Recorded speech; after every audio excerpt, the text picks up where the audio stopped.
नमस्कार मित्रों, मैं 140 करोड़ परिवारजनों।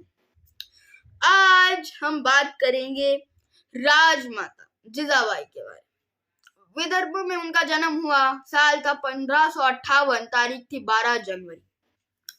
फिर उनकी शादी हुई शाहजी राजे से, जो मराठवाड़ के थे और एक मराठी नोबल थे। उनका जन्म जो हुआ था वो एक जादव फैमिली में हुआ था, राजमाता जिजाबाई का, जो कि नोबल से जादव एम्पायर की, पर उस समय जादव एम्पायर गिर चुका था, हमें पता है।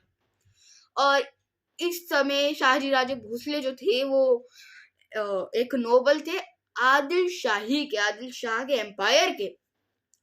इसकी वजह से जब आदिल शाही ने उन्हें कहीं और पोस्ट कर दिया तो जिजा माता को पुणे में रहना पड़ा, और उन्होंने अकेले शायद इंडिया के वन ऑफ द ग्रेटेस्ट या फिर one of the greatest Kings वो अकेले बड़ा किया। अब उन्होंने कैसे बड़ा किया और इतनी बड़ी वॉरियर वो कैसे रही, तो एक चीज आपको जिस ज्योग्राफी है महाराष्ट्र उसके बारे में समझना पड़ेगा। महाराष्ट्र की कोस्ट में जो है माउंटेन्स हैं, वेस्टर्न घाट्स महाराष्ट्र में ही चालू हो जाते हैं। और इस समय महाराष्ट्र जो होता है, यहाँ पे ज्यादा बरसात होती है। जो कोस्टल एरियाज हैं उसके बाद आती है विदर्भ मराठवाड़ा का रीजन, जो कि ड्राउट से रहता है, और फिर आता है पुणे रीजन, एक बड़ा रीजन जो परफेक्टली बैलेंस है बट थोड़ा सा गर्म है मराठ पर, वहां पे ड्राउट्स नहीं पड़ती। तो सबसे फेवरेबल है आपके लिए पुणे, क्योंकि पहाड़ भी है, नेचुरल प्रोटेक्शन है, उसके बाद फर्टिलाइज लैंड भी है, जिसकी वजह से पुणे की जो जहागीर दी थी आदिल शाही ने कि आप पुणे में रह सकते हैं। शायद आदिल शाही ने पूरे भारत के इतिहास में कुछ सही ना किया हो, पर एक चीज ये बहुत सही की थी, पुणे की जहागीर दी। और जिजाबाई ने इस चीज का बहुत फायदा उठाया, या फिर कहे इसे यूटिलाइज किया जिस तरह से करना चाहिए था। अब छत्रपति शिवाजी महाराज का बचपन, अब उन्हें कैसे बड़ा किया जाए, तो जिजा माता ने सबसे पहला कदम उठाया कि अगर हिंदू स्वराज बनेगा, आप आइडियोलॉजी छोड़ दीजिए, स्वराज बनेगा, तो शायद उसमें दलित रहे या फिर किसी और रिलीजन का, या क्रिश्चियन मुस्लिम, पर वो जो था वो स्वराज को आगे अपने आप को कमिट करता है, तो उसके बाद ये जो रॉयल आर्मी है या फिर जो किंग हैं, छत्रपति हैं, उनकी जिम्मेदारी होगी कि इस आदमी ने आपके एम्पायर को, चाहे वो किसी रिलीजन है, किसी कास्ट का है, अपने आप को कमिट किया है, अपने आप को इस एम्पायर का माना है, तो आपको इस चीज को एक बहुत हाई लेवल पर रखना है कि वो मेरे एम्पायर से है। तो अगर उसे कोई भी हाथ लगाता है, उस पर कोई हमला करता है, चाहे वो एम्पायर से हो, तो उसे शिक्षा मिलेगी। एम्पायर ये बाहर से हो तो फिर तो उसे तोड़ दिया जाता था, जो कि मराठाओं की बहुत अच्छी नीतियां थी। अब आती है दूसरी बात, रामायण महाभारत और सारे ही ग्रंथ जो थे उनकी शिक्षा दी गई छत्रपति शिवाजी महाराज को, और जिजाबाई ने उन्हें बचपन से इस तरह बड़ा किया कि शायद जो इंडिया के उस समय एथिक्स थे उस पे वो बड़े नहीं हुए थे, वो एक अलग एथिक्स पे बड़े हुए थे। और कई बार आप देखते हैं कि नॉर्दर्न में एक हिंदू एम्पायर करने की बहुत पुश करते हैं, पर शायद हम भूल जाते हैं, क्योंकि अगर शायद भूल जाता है कि वो किस तरह सिख सेक्युलर थे, और हिंदू एथिक्स पे वो जरूर पूजा करते थे और भगवान में भी बहुत मानते थे, और भवानी उनकी कुल देवी थी, पर उन्होंने कभी उस तरह के हिंदू एम्पायर नहीं बने कि मेरे एम्पायर में इस कास्ट का आदमी यहाँ रह सकता है, यहाँ। उनका empire most of the secular था। अब आते हैं कि अब जिजा माता बहुत सारी प्रॉब्लम्स भी फेस करनी चाहिए, और आप पूरी ऑलमोस्ट जितनी जागीर है उसके खिलाफ जाके करने वाले हैं, तो आप उन्हें बड़ा कैसे करेंगे। अब जिजा माता ने उन्हें हमेशा शिक्षा दी, जो पढ़ाया लिखाया कि अगर आपका काम यहाँ हो रहा है तो आपको उसे करना है, पर आपको अपने एथिक्स हमेशा याद रखने हैं कि आप कभी भी आप अपने एथिक्स को गिव अप नहीं करने वाले।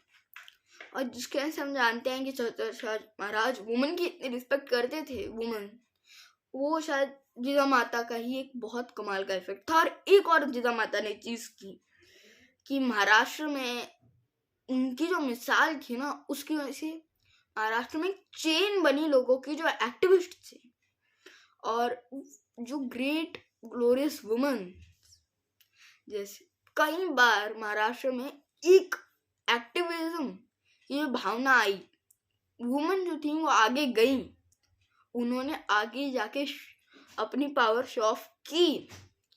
ये इसी चीज की वजह से क्योंकि जिजाबाई ने एक एम्परर की तरह, क्योंकि वह रानी थी, राजा थी नहीं, शाहजी राजे भोसले साउथ में रहते थे most of the time Adilshahi के काम की वजह से, उन्होंने अकेले पूरी तरह पुणे को शेप किया। और पुणे को शायद वो जो मनुस्मृति रूल था जिसमें वुमेन्स को हल्का पीछे रखते थे, उससे बाहर भी लाई और एक नया स्वराज्य का रूल्स चालू किया। अब सबसे बड़ी लड़ाई थी उनकी पुणे के एथिक्स के खिलाफ, क्योंकि पुणे हमेशा से एक ब्राह्मण सिटी से भी मैं कह सकता हूँ कि एक मनुस्मृति के अंदर दबी हुई सिटी रही है, और उस मनुस्मृति से बाहर लाना हार्ड होने वाला था। कि आपको शिवाजी महाराज को सब कुछ सिखाना था, उनके पिताजी को सिखाना चाहिए था, पर वो साउथ में बिजी थे क्योंकि उन्हें एक नोबल की तरह अपना काम करना था जो इम्पोर्टेंट भी था।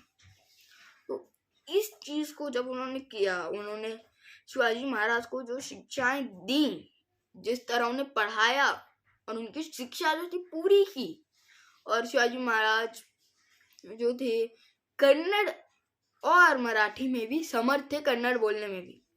तो ऐसे पॉइंट्स में जब उन्होंने बताया कि अगर आपके एम्पायर में कोई भी अपने आप को हायर समझता है छत्रपति से, दैट्स नॉट कूल, ये नहीं होगा। छत्रपति तो थे सबसे ऊपर रहेंगे मराठा एम्पायर में, लाइक अ मोनार्की, पर आपके एम्पायर में कुछ गलत नहीं होना चाहिए। कभी गरीब भूख से ना मरे और ज्यादातर टाइम लोग एक बराबर बैलेंस रूल में रहे। तो ये ऐसी आइडियोलॉजी उन्होंने क्रिएट की, और एक स्टेप से लेके स्टेप तक क्रिएट की। जो हम कहते हैं स्वराज के एथिक्स छत्रपति शिवाजी महाराज ने जरूर बनाए हों, पर वो जहां से उन्हें मिले वो थी राजमाता जिजाबाई। उन्होंने एक से एक स्टेप क्रिएट किए किस तरह स्वराज होना चाहिए, लाइक स्पीकेबल, या फिर सिर्फ जैसे हम कहते हैं कि एक लर्न करने वाला कॉन्स्टिट्यूशन, वैसा कॉन्स्टिट्यूशन था ये स्वराज का, और ये शायद बनाया था राजमाता ने। और फिर हम जानते हैं कि ये कोंढाना का बहुत फेमस लेजेंड जो है मराठा एम्पायर में, तो कोंढाना जो था वहीं पे जब 28 किले चले गए, तो उस समय जिजामाता कोंढाना पे ही थी, उन्हें कोंढान देवी जो पूजा कर रही थी, उसके बाद उन्होंने अपनी चप्पल वहां छोड़ दी थी। ये असली लेजेंड है, कई लोग इसे फिल्में मानते हैं, पर ये असली लेजेंड है। और फिर उनकी डेथ होती है 1674 में, उनकी डेथ हो जाती है 76 की एज में। पर अब तक जो उन्हें करना था इन 76 सालों में वो कर चुकी थी। जो स्वराज का सपना देखते थे लोग, मराठी लोग, जो हमेशा शायद एक लेबर की तरह यूज किए गए थे, राजपूतों के द्वारा हो, या फिर आदिलशाही के द्वारा हो, या मुगल्स के द्वारा हो, या फिर विजयनगर के द्वारा हो, वो लोग अब रूल कर रहे थे, चला रहे थे भारत को। और यही एम्पायर फिर 1818 में जाके आखिरी बार टूटा था, और ये 1630 का एम्पायर छत्रपति शिवाजी महाराज के जन्म के हाथी जिजामाता ने अब ये ऐलान कर दिया था कि अब कोई मराठी और पैरों के नीचे कुचला नहीं जाएगा। अब हम उठेंगे और आंख से आंख मिलाकर लड़ेंगे। और यही थी बायोग्राफी राजमाता जिजाबाई की, जिन्होंने पूरे देश को भी बदला और साथ ही साथ महाराष्ट्र को भी। जय हिंद, जय भारत।